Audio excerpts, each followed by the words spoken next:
Another charity case. Cousin Peter's voice dripped with disdain as he studied the funding request from the local youth center. Really, Catherine? When are you going to stop playing small-town social worker and do something meaningful with your life? I bit back a sharp reply, reminding myself why I'd invited my wealthy cousins to my modest home in Cedar Grove, population 12,000. After inheriting $2.5 million from my grandmother 6 months ago, I needed investment advice. Unfortunately, the only financially savvy relatives I had were also the most condescending. The youth center provides essential services, I said, keeping my voice level. But that's not why I asked you here. I want to discuss investment opportunities for Grandma Rose's inheritance. Peter and his wife Victoria exchanged knowing looks. Even my other cousin, Andrea, stopped scrolling through her phone long enough to pay attention. Finally, Victoria smiled, perfect teeth gleaming. We were wondering when you'd wise up. I mean, what were you going to do with all that money in this? She glanced around my comfortable but simple living room, charming little town. At 34, I'd spent the last decade building a life I was proud of. After getting my master's in social work, I'd returned to Cedar Grove, working my way up to Director of Community Services. It wasn't glamorous like Peter's investment banking career or Andrea's luxury real estate business in Chicago. But it mattered. The youth center needs $50,000 for their new education program, I explained. I was thinking of donating that much, then investing the rest. Absolutely not. Peter cut me off. This is exactly why you need our help. You can't waste Grandma's money on local charity cases when there are real opportunities out there. Victoria nodded enthusiastically. Peter's new investment fund is generating amazing returns. 20% minimum, guaranteed. That caught my attention. Guaranteed. How? Peter launched into a complex explanation about market algorithms, proprietary trading strategies, and exclusive client pools. Most of it went over my head, but the projected returns were impressive. We've got several family members invested already, Andrea chimed in. Aunt Susan put in $500,000 last month. Even Dad's moved his retirement fund over. I hesitated. Could I see some documentation? Prospectus, performance records? Catherine, Peter sighed dramatically. This is family. Do you really need paperwork? The minimum buy-in is usually $5 million, but I can get you in with $2 million because you're my favorite cousin. That should have been my first warning sign. But Peter had always been the financial genius of the family, following in our uncle's footsteps to Wall Street success. And if Aunt Susan and Uncle James trusted him, guilt triumphed over caution. 2 weeks later, I transferred $2 million to Peter's investment fund, keeping the remaining amount for local projects and emergency savings. The first 3 months seemed to confirm Peter's promises. The monthly statements showed steady gains. Victoria called regularly with updates about their luxurious lifestyle. New vacation home in Aspen, private school for their kids, country club memberships. You could have all this too, she hinted. There's no reason to stay stuck in Cedar Grove. With your returns, you could easily afford a place in Chicago near us. But I loved my life in Cedar Grove. The people were real, the work meaningful. When the youth center launched their education program with my donation, seeing the kids' excitement meant more than any country club membership. Then came the call that changed everything. Catherine. Lisa's voice was urgent. Remember that background check you asked me to run on Peter's fund? I just heard from my contact at the SEC. There's no registration for this fund. Nothing. Are you sure about where your money is? My blood ran cold. What are you saying? I'll think about it, I said carefully. Don't think too long, Victoria warned. This opportunity won't last forever. And honestly, what else are you going to do with the money here? Fund more hopeless causes? After they left, I sat in my garden, thinking. The youth center desperately needed that education program. But if Peter's fund could really generate those returns, I could help even more people in the long run. I called my old college roommate, Lisa, now a financial advisor in Seattle. 20% guaranteed returns? She sounded skeptical. Kat, that's not how legitimate investments work. Has he registered this fund with the SEC? I assume so. The whole family's investing. Get me the paperwork, Lisa insisted. I'll review it for you, no charge. But when I asked Peter for documentation, he got defensive. This is exclusive, Catherine, by invitation only. If you don't trust family, I'm saying you need to get more information. Fast. This has all the red flags of a... Don't say it. I couldn't bear to hear the word Ponzi scheme out loud. But once the seed of doubt was planted, I couldn't ignore the signs. The vague explanations, the lack of documentation, the pressure to keep everything in the family. I hired a forensic accountant sworn to secrecy. Within 2 weeks, he confirmed my worst fears. The fund exists, he reported grimly, but it's not generating any real returns.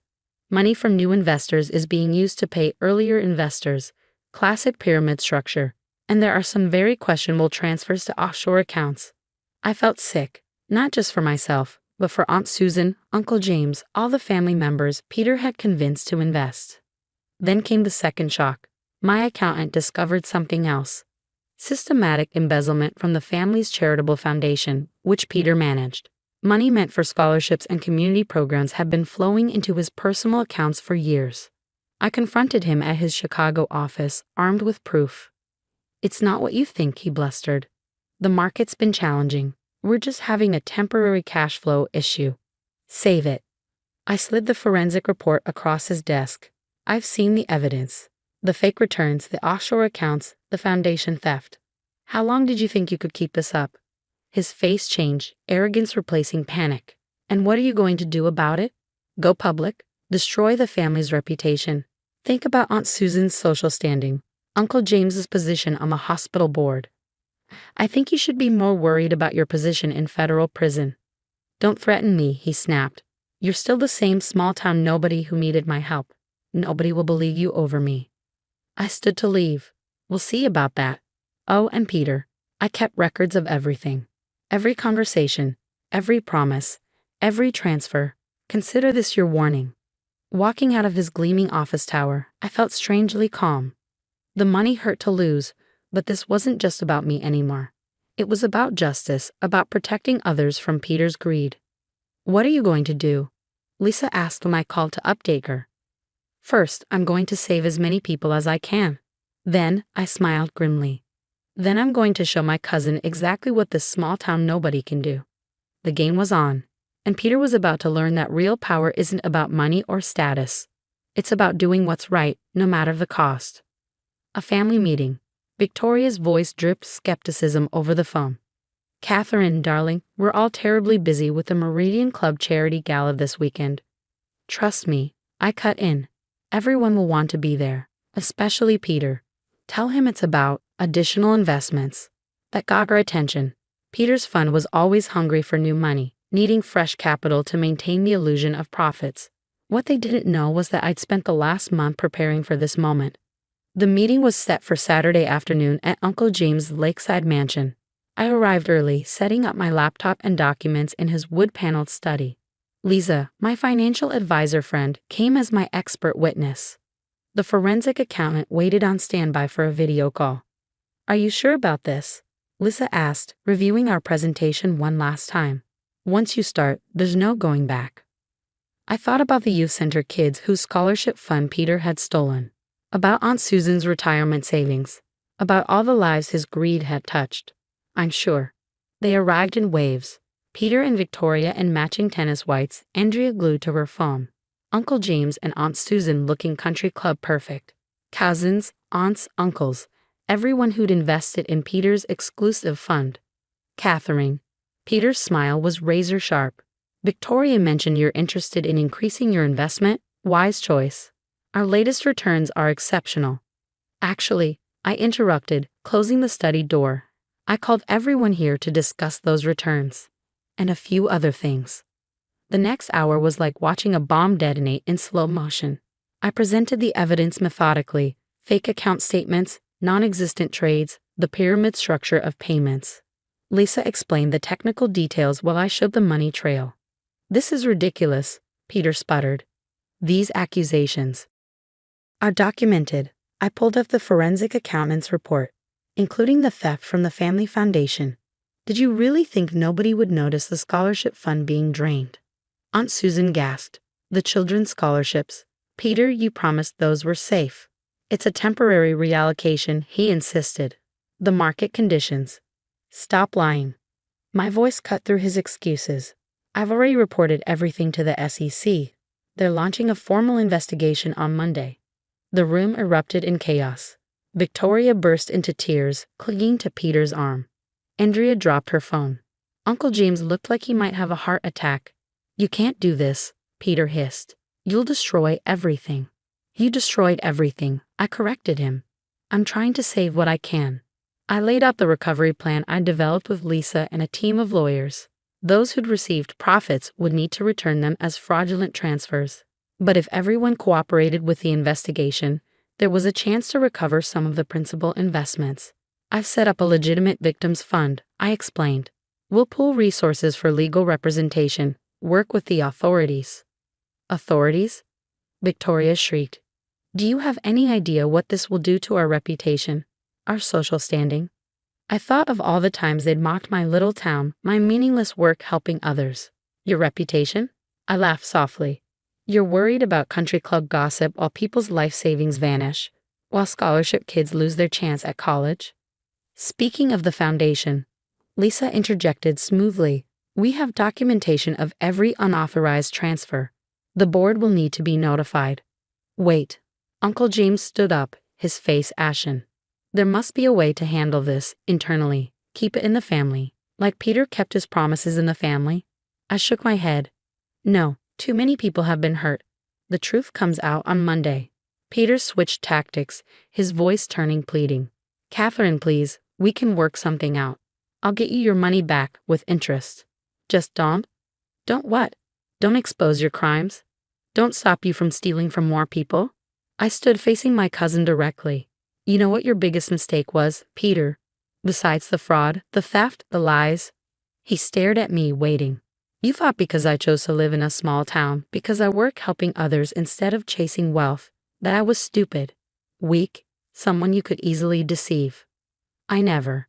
You forgot that Grandma Rose taught me the same values she taught you. The difference is I actually listened. The next few hours were a blur of tears, recriminations, and negotiations. Some family members agreed to cooperate immediately, desperate to salvage what they could. Others, like Victoria, alternated between threats and hysterical pleas. But by evening, the die was cast. The SEC would receive our evidence first thing Monday. The foundation board would be notified. Law enforcement would handle the criminal aspects. Peter and Victoria disappeared before dinner, already calling their lawyers. Andrea sat in shocked silence, her social media empire about to implode. Uncle James and Aunt Susan huddled with Lisa, discussing damage control. I slipped out to the lakeside deck, exhausted but at peace. My phone buzzed. A text from Mrs. Henderson at the youth center, with a photo of kids in the new computer lab my donation had helped create. You did the right thing, Lisa said, joining me outside. It won't be easy, but you saved a lot of people from losing everything. Not everyone. I sighed, thinking of the later investors who'd lose most of their money. But you stopped it before it got worse, and the foundation funds can be recovered. The scholarship program saved. The fallout was exactly as expected. Peter and Victoria fled to the Cayman Islands, but Interpol caught up with them within weeks. The SEC investigation made headlines. Our family's social standing took a massive hit. But something unexpected happened too.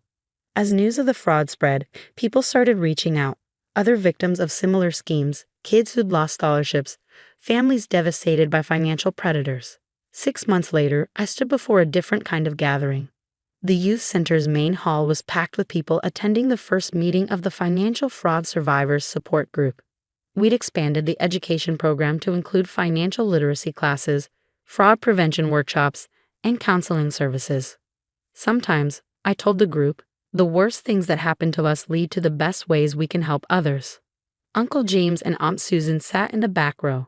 They'd lost millions but gained perspective. They now volunteered teaching seniors how to spot investment scams. The family foundation, under new management, was thriving. We'd restored the scholarship program and added grants for fraud prevention education. Lisa called one evening as I was leaving work. You know what's ironic?